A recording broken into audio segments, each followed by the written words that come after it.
Welcome to Badminton Unlimited, your weekly badminton action and beyond. This week we feature Team USA as we go sightseeing with the American shuttlers in Germany and find out about badminton back home. And we head to rural India to visit Tangaraj Elanchelian and how he's using badminton to bring a sense of community to his village. Whilst travelling to exotic locations and countries may be one of the advantages of being a professional badminton player, for some, it's an arduous task. Especially to those who do not reside in the higher echelons of the badminton community. For shuttlers such as the US badminton team, having to make long-distance trips to play on the international tours provides plenty of challenges. My grandfather travels with me around the world to help coach me and Jamie and Sarawat. We consistently, he basically supports us and funds us because we don't get funding from our Olympic Federation or USA Badminton. He basically supports all of us to travel the world, and we're very fortunate that he helps us out a lot. Travel like 18 countries a year, going up and down, and with different, country. One time, we coming to Asia, and then we go back to USA, and then another week we come back to Asia again, and then going back. That's a lot of jet lag, and it's very difficult. Whilst the recent German Open Grand Prix Gold was in full swing, we met Philip, Jamie, Satawat and their coach, benefactor and mentor, Don Chu, during a sightseeing tour of Mulheim van der Ruhr. The shuttlers are part of a small group that represent USA on the BWF circuit. I like that we're able to sometimes see how the country is and walk around a little bit, but most of the time when we're competing it's hard to do that because we're always going from the hotel to the gym to the hotel to the gym.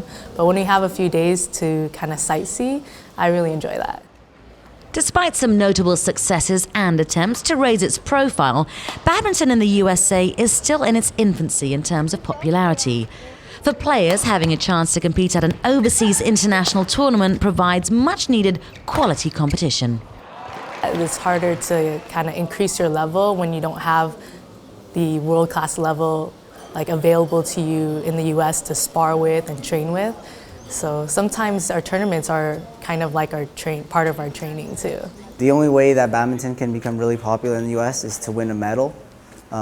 After the 2005 World Championships, when Tony and Howard won the men's doubles, badminton now in the US has a lot more clubs, especially in Northern California. So the sport has a lot more kids playing now. One of these clubs is the Orange County Badminton Club. It's run by Philip's grandfather, Don. The club has been used until recently by Badminton USA as the venue for the US Open Grand Prix Gold Tournament. Don has seen a gradual increase in the interest of the sport. When I started the club in 1996, the junior, we have the first junior national, we have about 130 entry. Now the junior national have more than 300 entry. Although the players train like professionals, the support systems offered to elite level of players in other countries are not readily available in the US. Funding from associations and sporting brands have been cut, and the little that is available comes from sponsors and those within the sport. For many players, they have to make some stark choices between devoting their time to badminton with its associated struggles or pursuing conventional careers. It often puts a strain on families' relationships.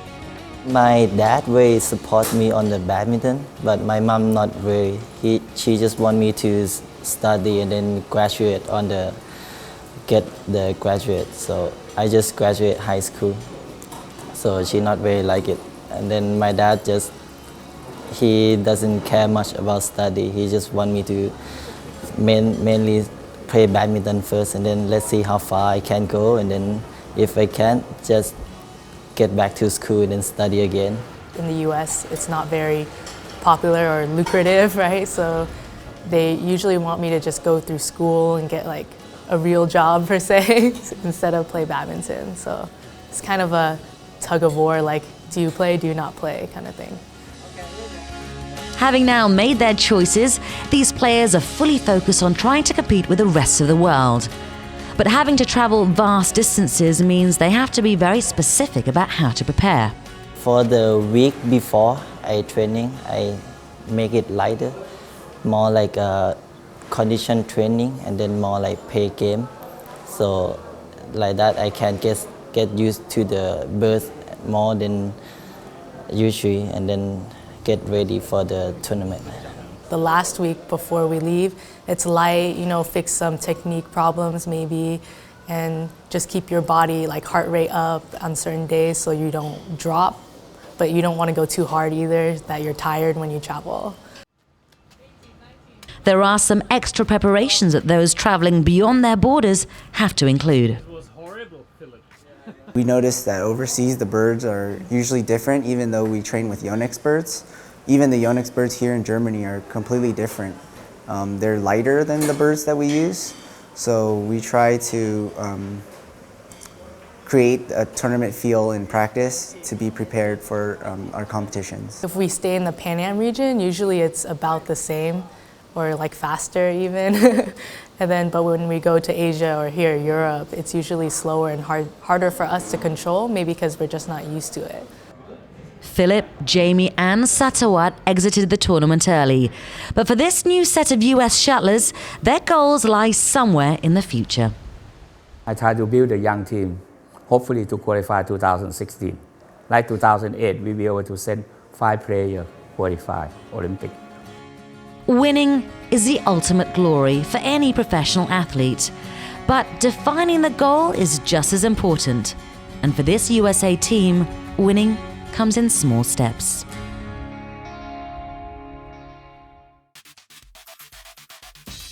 Time for some trivia. Did you know that Bath Badminton Club was the first official badminton club? It was set up in 1877 in the town of Bath, England, and was responsible for developing the first official set of rules for the sport. It was another exciting week of badminton as Birmingham's National Indoor Arena opened its doors to this year's Yonex All England Badminton Championships. As a sport's oldest tournament, the prestige and glamour it offers makes it one of the most anticipated events amongst fans and players. The finals began with an all-Chinese matchup as world champions Wang Xiaoli and Yu Yang took on compatriots Ma Jin and Tang Yuan-ting in the women's doubles. Having never met before, both pairs were trying to find the right tactics in what turned out to be an absorbing contest. The match went all the way to the rubber as Wang and Yu did just enough, successfully defending their All England title. The final score 21-17, 18-21, 23-21 in a match that lasted an hour and 22 minutes. The men's doubles followed with Japanese duo Hiroyuki Endo and Kenichi Hayakawa taking on Indonesian world champions of Muhammad Ahsan and Hendra Setiawan. Fresh from their final defeat at last week's German Open, second seeds Endo and Hayakawa were determined to make amends. Unfortunately though, Ahsan and Hendra also had a point to prove after bowing out at the semi-stage last year. This time, and Indonesia have All England champions once again. It was the Indonesians who prevailed as they saw off a spirited Japanese challenge, winning 21-19, 21-19. Women's singles world number 1 Li Shuirui was up next against world number 3 Wang Shexian in a repeat of January's Malaysia Open final. Confidence should have been high for Li, especially having disposed of her compatriot 4 consecutive times. But Wang wasn't so compliant as she produced a scintillating display to finally upstage Li in straight games. It's wide, third time lucky, and look what it means to Wang Shexian. The 4th seed won 21-19, 21-18 for her second All England title. In another repeat of the 2013 final in the men's singles, as Malaysia's Lee Chong-wei faced his Chinese nemesis Chen Long. The Chinese world number 2 had been getting the better of the world number 1 in recent occasions, including last year's triumph. But in his 5th consecutive All England final, and maybe his last, Lee was intent on setting the record straight. Despite Chen's improved performance in the second game, nothing was getting in the way of Lee's third title.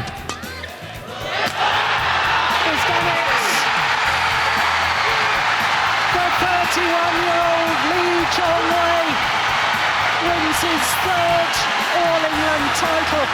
The Malaysian ace won in just under an hour, 21-13, 21-18.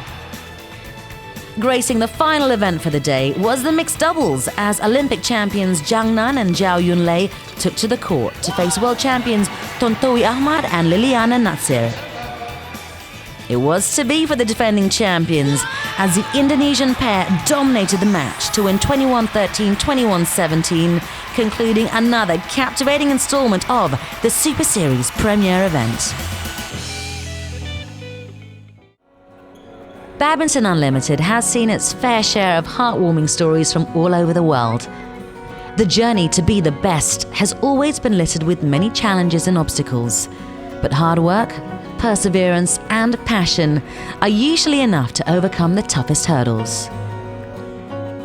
True to these values is yet another inspirational player. Perhaps not in the ranks of the decorated and the idolized, but his story is just as worthy. I love everything about him, the way he practices, the way he coaches us. He wants us to learn and improve as people, and that makes me very happy. He has always wanted to give back to the kids and help them. Despite facing issues like having no funds and such, he believes his playing experience was amazing and he wants to pass it on to the kids. He wants them to blossom and become the best at the sport. That's why he keeps going. This man in question is tea shop owner with one of the biggest hearts in badminton, Tangaraj Elanchalian. If you look at the concept of free training and why I do what I do, it's because back when I was younger, I used to go to several grounds and play, but no one took me seriously or offered any help. Even when I started playing indoors, many felt I couldn't bring something to the table. I felt this amazing sport shouldn't die in my hometown. The coming generation deserve to be taught the right way so they can blossom into future stars. When he's not out traveling to badminton tournaments, he's making ends meet with his small business in Malur, a town within the Madurai district in India. Elanchalian was a polio victim when he was just a year old. The childhood disease weakens the muscles severely, restricting mobility and movement. Still, there was no stopping this village hero. Although it was tough for me to move around at that stage, I always loved to play a variety of different sports. At first, I took a keen interest in kabaddi since they were playing a lot of it in my village. The love for badminton actually came about by watching my neighbors play. Never mind that he has a disability, Elanchalian wanted to excel in both studies and sport. But financial difficulties saw his academic journey cut short. But it only served to galvanize his badminton ambition. Not wanting to stunt his dreams, his mother was more than happy to give what little she had. When he told me that he wanted to pursue his passion, the only thing I told him was just not to get into bad habits. I always encouraged him, and despite challenges and my own worries about him traveling, I never told him not to go. Spurred on by a mother's blessings, Elanchalian was determined to make every chance count. 1998 was the year of his first tournament and title, a Madurai district-level selection. It was also the very first time he actually saw an indoor court. It proved to be a catalyst for his other accolades. Elanchalian won several medals at the state, national and even international levels.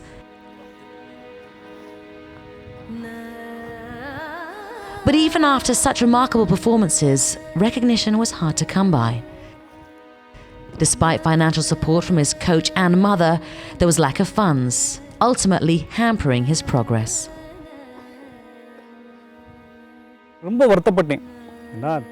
I was deeply hurt because it was a chance to represent India at a tournament in Europe. It was such a disappointing moment, but I knew that if another chance came around, I would do whatever it takes to make it. You see, the problem is financial. I don't receive any support from the government.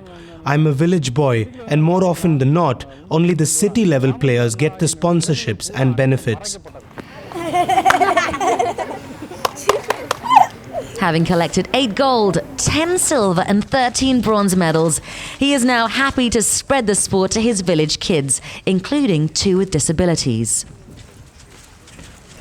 Ilan Chelian passionately believes that badminton should be accessible to all, and having gone through tough challenges himself, gives him extra motivation to help as many as he can. Our coach is amazing. He has his normal day job and then takes time off in the evenings to train us.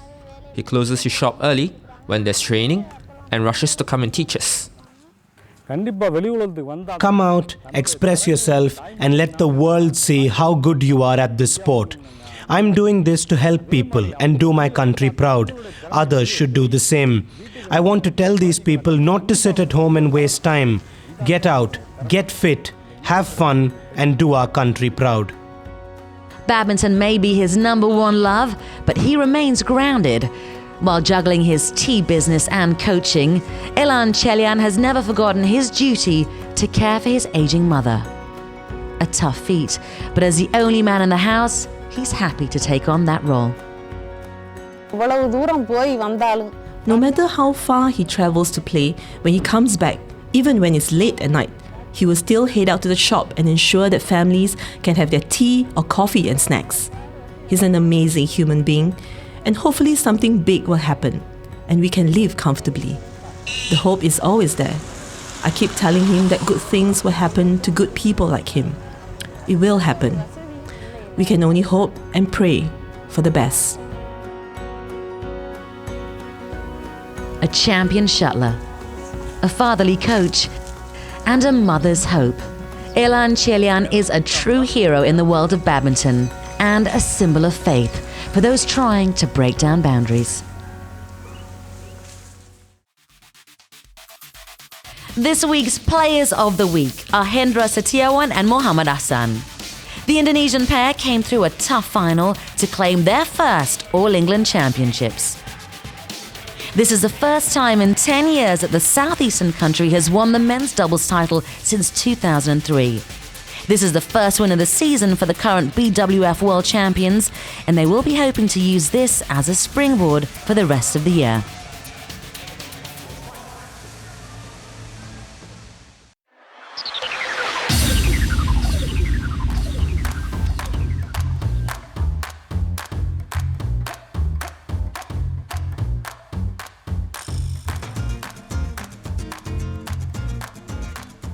Bali?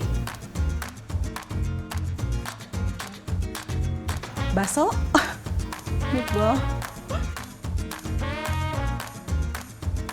Komedi? Kung Fu Panda?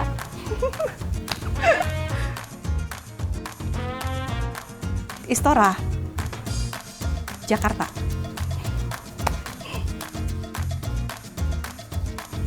Toyota?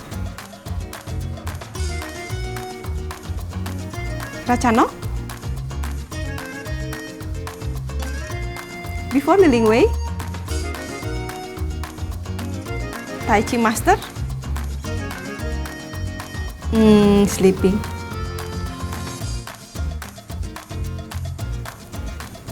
Kalau dibohongin, lying. Superman fly. Money.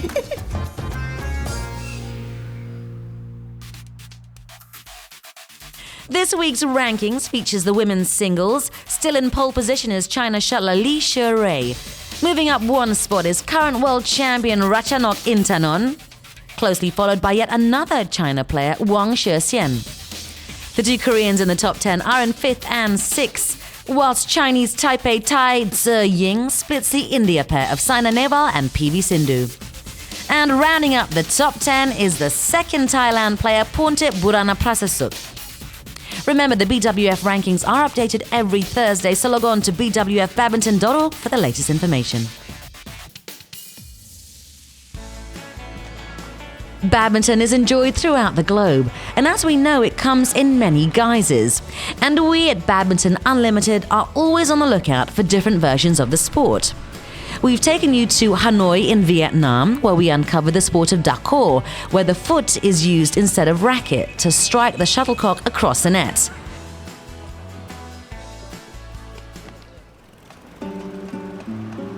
Now we head to Brazil to uncover yet another badminton-inspired sport. About an hour's flight from Rio de Janeiro is the city of Belo Horizonte, and home to a little-known Brazilian sport called peteca. If you don't know what this is, it's a peteca. The base is rubber and these are turkey feathers. It's a unique sport that was invented by native Brazilian Indians. Said to be the ancestor of badminton, peteca was originally played by the indigenous Tupi tribesmen before the Portuguese settlers arrived in Brazil in the 16th century. It remained very much a traditional Brazilian sport. It wasn't until the 1920 Olympics in Antwerp, Belgium, that peteca made its debut appearance on the world stage.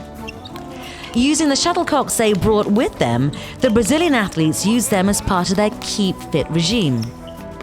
Although peteca has been growing in popularity in the sport, it wasn't until 1987 that the first Brazilian championships took place.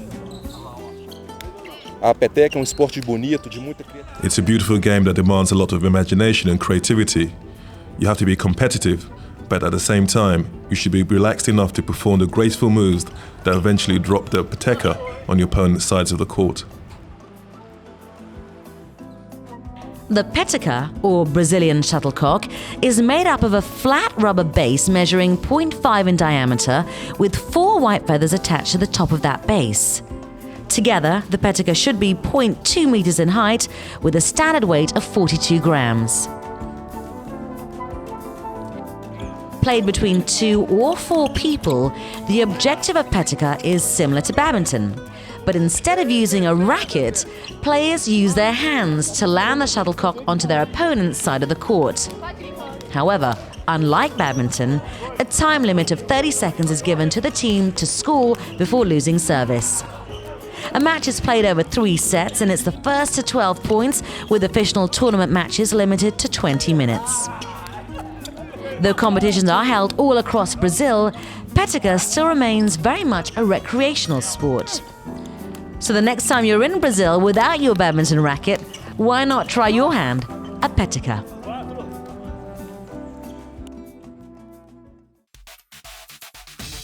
Before we go, let's find out what's happening in the world of international badminton in our Badminton Unlimited calendar.